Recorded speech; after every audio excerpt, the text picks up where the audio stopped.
ನಡ್ಲಿ ಅಣ್ಣ ಚಾ ಬಿ ಕುಡ್ಲಿಲ್ಲ. ಹೇಳ್ರೋ ಹೇಳು. ಇಲ್ಲೇ ಅಣ್ಣ ಮುಂದೆ ಮನೆ ಐತಿ ನಮ್ದು. ಎಲ್ಲಿಗಿರಿ? ಇಲ್ಲೇ ಹೊಲಕ್ಕೆ ಹೋಗಿದ್ದು ಅಣ್ಣ. ಹೊಲಕ್ಕೆ ಹೋಗಿರೋ ಒಂದು ಕುಂಡ್ತೀರಿ ಇಬ್ರು ಮಂದಿ? ನೋಡ್ರಿ ಕೊಂಡ್ರಿ ಕೊಂಡ್ರಿ ಇರ್ರಿ. ದೂರ ಐತಿ ಮನೆ? ಇಲ್ಲೇ ಐತ್ರಿ ಅಣ್ಣ 1 ಕಿಲೋಮೀಟರ್ ಮೇಲೆ. 1 ಕಿಲೋಮೀಟರ್ ಮೇಲೆ? ನನಗೆ ಗುರ್ತಿಲ್ಲ, ನೀವು ಹೇಳ್ರ ಮನೆ ಬಂದು ಥ್ಯಾಂಕ್ಸ್ ಅಣ್ಣ. ಇರ್ಲಿ ಬೈ. ಬೇಡಣ್ಣ, ಈಗ ಭಾಳ ಟೈಮ್ ಆಗೈತಿ.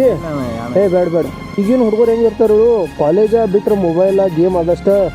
ನೀವ್ರೇನು ಹೇಳ್ರಿ, ನೀವು ಹೊಲ್ದಾಗ ಹೋಗಿ ಕೆಲಸ ಮಾಡಿ ಬಂದ್ರಿ ಹಂಗಿಂಗತ್ತ ಭಾಳ ಚಲೋ ಅನ್ಸಿತ್ತು ನನಗೆ. ಮನೆಗೆ ಹೋಗಿ ಏನು ಮಾಡೋರು ಈಗ? ಈಗ ಹೋಗಿ ಚಾ ಕುಡಿಯೋದಲ್ಲ. ಚಾ ಕುಡಿಯೋದು ಒಂದು ಬೇಡ. ಚಾ ಕುಡಿಯಕ್ಕೆ ಹೊಡಿದಾರಲ್ಲ ಹೇಳ್ರಿ. ಅದು ಹೊಲ್ದಾಗ ಭಾಳ ಕೆಲಸ ಮಾಡಿ ಬಂದಿರಿ, ಚಾ ಕುಡ್ಕೋತ ಇದನ್ನ ಬಿಸ್ಕಿಟ್ ಬಿ ತಿನ್ರಿ ಅದ್ರ ಜೊತೆ. ಇರ್ಲಿ ಬೈ, ಥ್ಯಾಂಕ್ಸ್ ಅನ್ನೋದಿಲ್ಲ. ಏನು ಅಲ್ಲಂದ್ರೆ ಬರತ್ತೇನೋ ಜಾಸ್ತಿ ನಾ ನಿಮಗೆ ಬಿಡಿದಾನು. ನೀವು ಮಾಡ್ತೀರ? ಹ್ಞೂ ನಾನು ನಿನಗೆ ಹೆಂಗೆ ಗೊತ್ತಾ? ಮತ್ತೆ ಅವಾಗಿಂದ್ರೆ ಅಲ್ಲಂದ್ರೆ ನಾನು ನಿನಗೆ ತಂದು ಬಿಟ್ಟಿನು ಈಗ ಹೇಳ್ತೀನಿ. ನಡ್ಲಿ ಅಣ್ಣ ಚಾ ಬಿ ಕುಡ್ಲಿಲ್ಲ. ಬೇಡ ಬೈ, ಈಗ ಟೈಮಿಗೆ ಭಾಳ ಆಗೈತಿ. ಹೋಗ್ತಾನೆ. ಆಯ್ತು. ಹಾಂ ನಡ್ಲಿ.